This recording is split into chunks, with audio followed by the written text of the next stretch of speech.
안녕하세요. 배본철 교수입니다. 우리 신앙생활을 할 때, 참, 우리가 잘못 알고 있음으로 인해서, 때로는 참 안타깝게도 탈선하시는 분들도 계시고, 또 오랫동안 잘못된 신념에 빠져 있다가 다시 돌이키시는 분들도 계시고, 그렇습니다. 저도 저의 삶을 지나간 삶을 돌이켜보면, 내가 참 위험한 데 빠져 있었던 때가 많이 있었구나.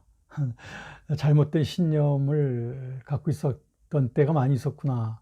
이런 점들이 많이 있습니다. 그 중에서 아무래도 그 영성, spirituality, 특별히 그 성령과의 관계성, 이런 부분에 대해서 우리들은 참 오해가 굉장히 심하곤 합니다. 그래서 이런 부분을 우리가 잘 똑바로 계도하고, 그리고 주변에 잘못된 분들, 또 잘못 믿고 있는 분들을 우리가 잘 지도해야 될 그 필요가 참 많이 있습니다.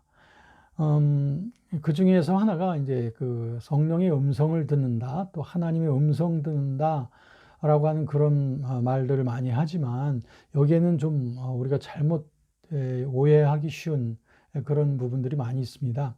그래서 오늘 이 시간에 저는 이 부분에 대해서 좀 정확하게 우리가 같이 짚어 나가도록 하죠. 그래서 올바른 그 복음적인 그 성령에 대한 신앙으로 우리가 잘 정리를 해야 되겠습니다. 그래서 오늘의 주제는 성령의 인도하심을 받는다는 게 뭔가라고 하는 이 주제에 대해서 살펴보도록 할 겁니다. 먼저 우리가 그 구약에서 그 하나님의 음성을 들었다고 하는 그런 사례들 많지 않습니까? 그 중에서 하나 제가 한 군데 읽도록 할게요. 사무엘상 3장 8절부터 9절, 여기에 보면 제가 이런 말씀입니다. 여호와께서 세 번째 사무엘을 부르시는지라. 그가 일어나서 엘리에게로 가서 가로되 당신이 나를 부르셨기로 내가 여기 있나이다. 엘리가 여호와께서 이 아이를 부르신 줄을 깨닫고 이에 사무엘에게 이르되 가서 누웠다가 그가 너를 부르시거든 내가 말하기를 여호와여 말씀하옵소서 주의 종이 듣겠나이다 하라. 이에 사무엘이 가서 자기 처소에 누우니라. 네, 오늘 그 인용한 그 말씀에 보면 그 어린 사무엘이 잠자다가 그 하나님의 부르시는 음성을 들었다는 거죠. 근데 그게 엘리가 자기를 부른 줄 알고 갔다는 거죠. 그랬더니 엘리는 하나님이 사무엘에게 그 초청을 한 거구나라고 깨닫고서 이제 그건 하나님이 너를 부르시는 거니까 또 자리에 가서 있어라. 그래서 다시 부르면 주의 종이 좋겠습니다. 주의 종이 듣겠습니다. 여호와여 말씀하옵소서. 이렇게 대답하라고 이렇게 교훈을 한 거예요.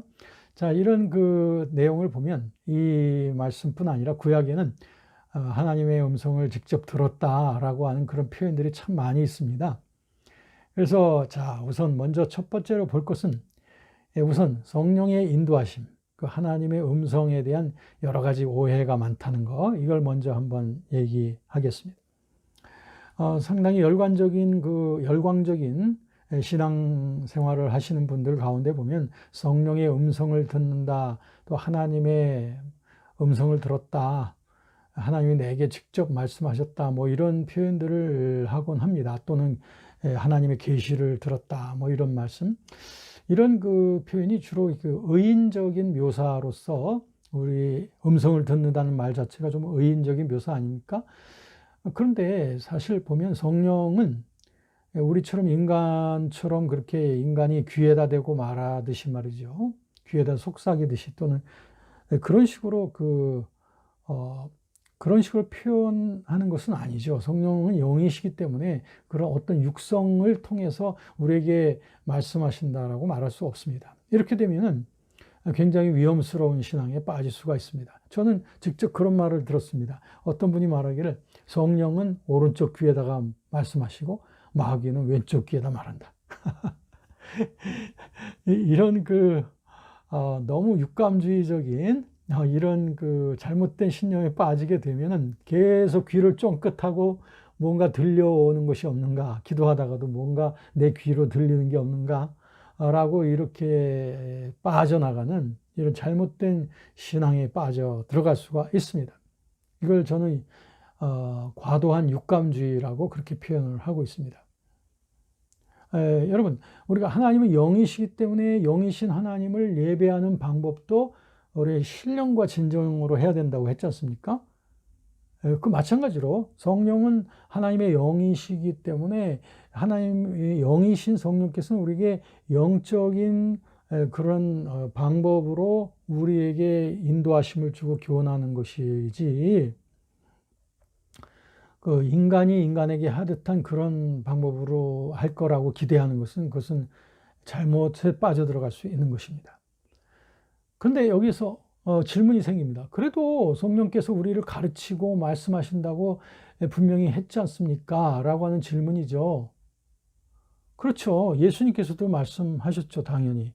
요한복음 14장 25절, 26절에 보면 예수님이 이렇게 말씀하시죠. 내가 아직 너희와 함께 있어서 이 말을 너희에게 하였거니와 보혜사 곧 아버지께서 내 이름으로 보내실 성령, 그가 너에게 모든 것을 가르치고 내가 너에게 말한 모든 것을 생각나게 하리라. 그리고 요한복음 16장 13절에도 보면 예수님 또 계속해서 말씀합니다. 그러나 진리의 성령이 오시면 그가 너희를 모든 진리 가운데로 인도하시리니 그가 자유로 말하지 않고 오직 듣는 것을 말하시며 장래의 일을 너희에게 알리시리라. 자, 오늘 요한복음 14장 그리고 16장에 보면은 예수님께서 보혜사 성령께서 우리에게 오셔서 우리 안에 내주하시면서 우리에게 가르치고 생각나게 하시고 진리 가운데로 인도하시는, 또 장래의 일을 우리에게 알려주시는 그런 기능에 대해서 분명히 말씀하고 있죠. 그러니까 이것을 우리가 부인할 수 없는 겁니다. 성령께서 우리 안에 계시다면 성령께서 우리를 가르치시고 인도하시고 알려주시는 거, 이거는 당연한 것입니다. 이것을 부인할 수 없습니다. 그런데 그 방법이죠. 그리고 또 목적입니다. 마치 그 성령의 인도하라고 하는 것이 마치 점쟁이가 나 무당들이 어떤 쪽집게처럼 무엇을 사람들의 내면을 알아맞히고 앞날을 점치는 것 같이 그렇게 할 거라고 생각하는 거, 이거 큰 오해입니다. 성령의 방법이 아니고 성령의 목적이 아니라는 거예요. 마치 그 성령이 충만하면 뭔가 초월적인 능력을 행할 수 있어서 내가 원하는 것은 다 알아맞힐 수도 있고 내가 할 수 있는 것을 할 수 있는 능력이 주어지는 거라고 생각한다면 이거 굉장히 잘못된 곳으로 빠져 들어가는 것입니다. 그러니까 이것은 성령의 목적이 아닙니다. 그런가 하면 그 방법에 있어서도 마치 그 어떤 내게 나타나는 어떤 주관적인 신비 체험이나 육감주의적인 어떤 그러한 그 현상들, 이런 것들을 과도히 신뢰함으로 말미암아 이런 것들이 있어야 성령이 내게 역사하는 거라고 생각하는, 이거 참 큰 문제인 것입니다. 이런 그 기도할 때 이런 것이 없으면 성령이 빠져나간 거고, 이런 것이 있어야 성령이 내게 임한 거라고 생각한다든지, 이런 잘못된 신념에 빠져 있는 사람들이 우리 주변에 많죠. 여러분들이 이런 분들을 좋은 길로 인도해 주셔야만 됩니다. 여러분들이 분명한 진리를 아시고 이런 분들을 바른 길로 이끌어 주셔야 되는 거죠. 그리고 제가 다른 강의에서도 말하지만 이 계시라고 하는 표현, revelation, 이 계시라고 하는 표현을 함부로 기도하다가 너 계시 받았다, 성령께서 내게 계시 줬다라고 하는 이런 표현을 하시는 것은 참 좋지 않습니다. 보통 계시라고 하는 이 말은 하나님의 그 전 인류의 구원과 창조의 질서에 대한 초시대적이면서도 객관적인 진리를 드러내시는 게 계시인 겁니다. 그러니까 이런 의미에서 볼 때 진정한 그 계시는 바로 기록되어진 하나님의 말씀인 성경 속에 그 계시가 주어져 있다라고 말하는 것이 무리가 없는 겁니다. 그런데 그와는 달리 우리가 개인적으로 받는 성령의 감동과 조명을 계시라고 말하게 되면 신학적으로 상당히 그 오해에 빠지게 되고, 더군다나 이제 그 정통적인 신학을 하시는 분들로부터 많은 반대를 받게 되는 이유가 바로 그런 용어 선택을 분별 있게 하지 못하기 때문인 것이죠. 그러므로 첫 번째로 제가 말씀드리는 것은 성령의 인도하심에 대한 여러 가지 오해를 우리가 극복해야 된다는 거, 오해로부터 벗어나야 된다는 거, 이거 먼저 말씀드리기 위해서 하나님의 음성 듣는다고 하는 것을 이런 식으로 말하면 안 된다는 점을 먼저 말씀드렸어요. 자, 그럼 두 번째로, 그럼 성령의 인도하심이 어떻게 주어지는 거냐? 예수님께서도 말씀하신 대로 너희를 가르치시고 진리 가운데로 인도하시고 장래를 너에게 알게 해주실 것이라고 하는, 또 요한일서에도 보면 아무도 너희를 가르칠 필요가 없고 하는 이런 표현들은 도대체 뭐냐? 성령이 우리 안에 기름 부으심이 계시다면 너희를 가르칠 필요가 없다, 이거. 성령께서 직접 가르칠 거라고 하는 이런 의미들이 무엇이냐 하는 거죠. 자, 우선 그리스도인들은 그리스도의 영이신 성령을 우리가 모셔드리고 그분의 인도하심을 따라서 살아가야 될 것이라고 하는 거, 이거 당연하죠. 그래야 되겠죠. 그러면 문제는 과연 성령의 인도하심을 따라 산다는 것이 구체적으로 어떠한 삶을 의미하는 것이냐. 주님께서는 하나님의 자녀들을 인도하기 위해서 어떤 수단과 방법을 통하여 성령께서 역사하시는가 하는 것이죠. 이 점에 있어서 성령께서 하시는 일은 굉장히 광범위합니다. 그리고 그분의 깨우치고 우리를 진리 가운데로 교훈하시고 인도하시는 사역이 상당히 매체가 굉장히 광범위합니다. 그래서 성령께서는 주로 우리 환경을 통해서도 우리에게 이런 깨달음을 통한 인도하심을 주실 때가 참 많죠. 때로는 어떤 고난을 통해서도 성령께서 우리에게 말씀하시죠. 또는 어떤 섭리적인 사건들을 통해서, 또 심지어는 어떤 사람과의 우연한 대화를 통해서도 뭔가 주님의 뜻을 발견하게 되죠.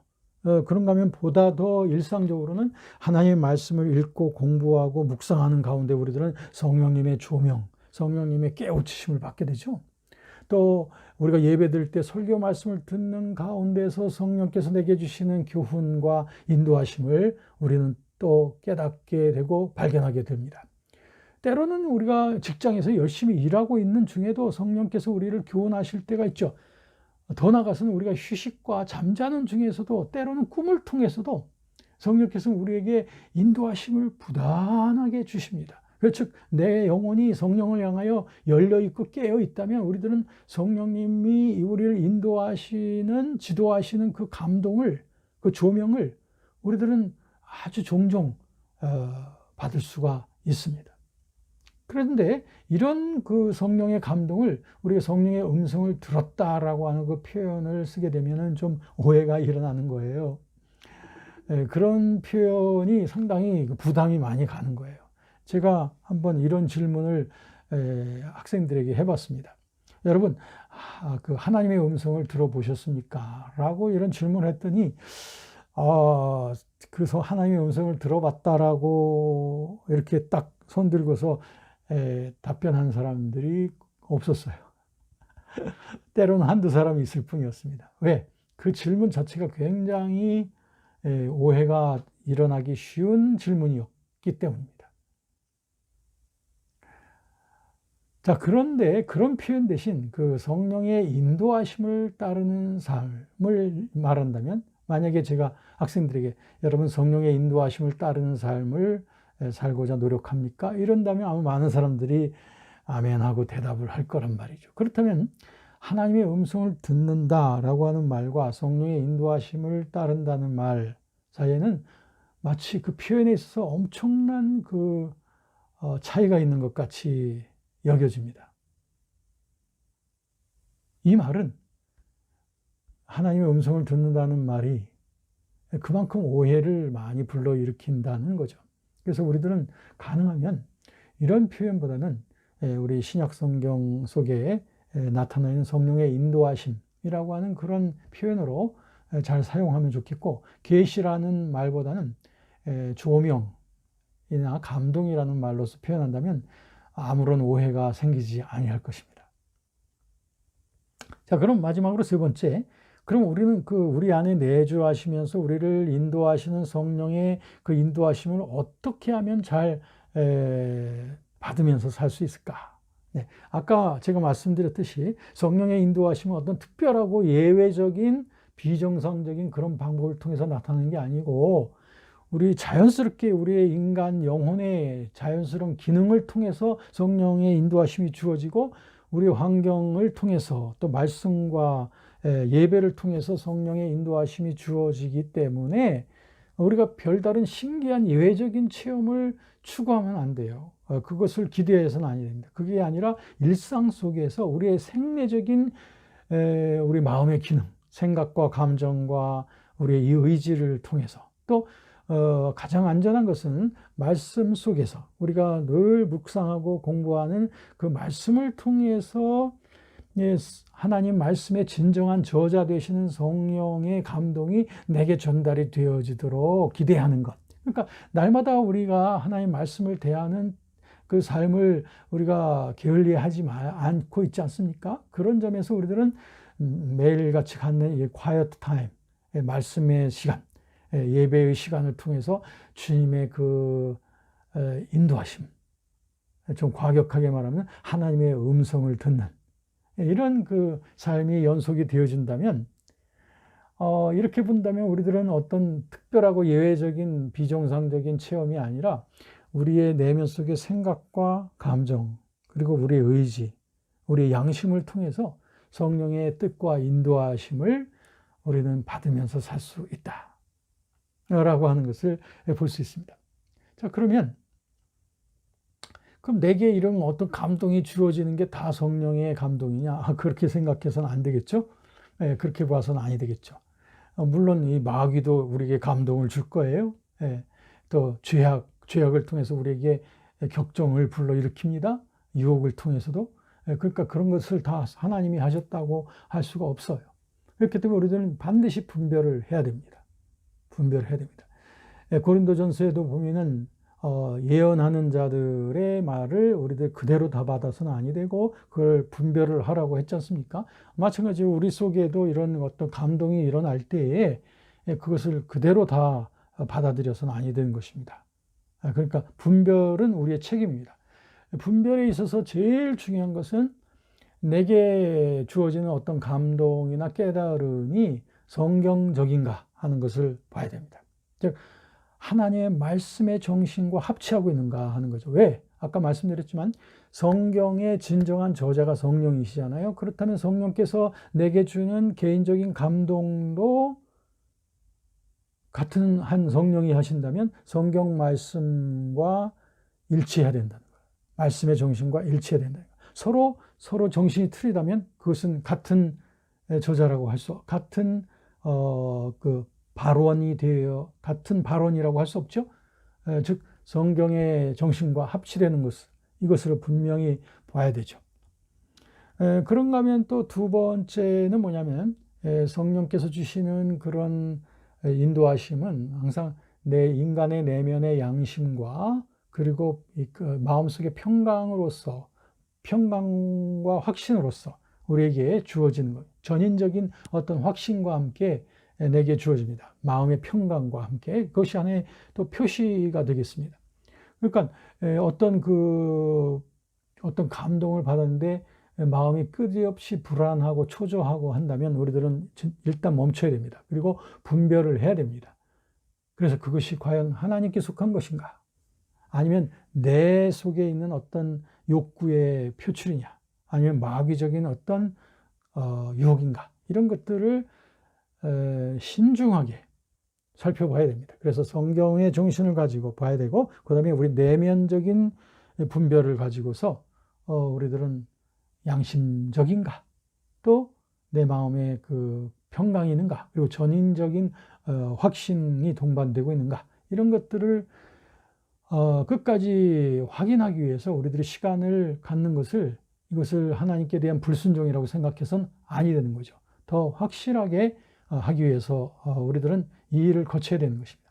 그렇게 하지 않을 때 우리들은 지난날 우리 많은 이단들이나 또는 그 열광주의적인 집단들이 걸어갔던 잘못된 그 신념에 빠지게 됩니다. 그것은 너무 지나친 육감주의에 빠져서 그런 어떤 현상을 추구한다든지 또는 그 성령에 대한 그 하나님의 음성 듣는 삶을 너무 비현실적인 그런 어떤 경험을 자꾸 추구한다든지 그리고 하나님 말씀과는 상관이 없는 정신으로 어떤 자신이 받은 그 주관적인 체험을 너무 극대화해서 이걸 하나님이 주신 거라고 말한다든지, 우리가 구약에서도 에레미야나 또 에스겔 선지자를 통해서 그런 경고가 주어지지 않습니까? 하나님께서 저들에게 진정한 말씀을 주시지 않았음에도 불구하고 저 거짓 선지자들이 그것을 하나님이 주셨다고 하면서 믿으라고 하고 그것이 또 이루어지기를 바란다라고 하는 그런 거짓 예언에 대해서 지적하고 있지 않습니까? 이런 현상들은 오늘날 우리에게도 얼마든지 나타날 수 있는 것이고 또 내게도 나타날 수 있는 것입니다. 그러므로 우리의 책임은 분별입니다. 올바른 방법으로 분별을 해서, 그래서 잘 분별을 해서 우리들은 성령의 인도하심을 부단히 따르며 그리고 그분의 인도하심 속에 끊임없이 살아가는, 그래서 성령님과의 교제 속에서 살아가는 그런 성령 안에 있는 삶, 예수 그리스도 안에 있는 삶의 이 기쁨과 능력이 우리의 삶을 통하여 온 세상에 빛을 비추어야 되겠습니다. 이것이 바로 성령의 인도하심을 받는 삶의 핵심이고 또 그 목표라고 하겠습니다. 감사드립니다.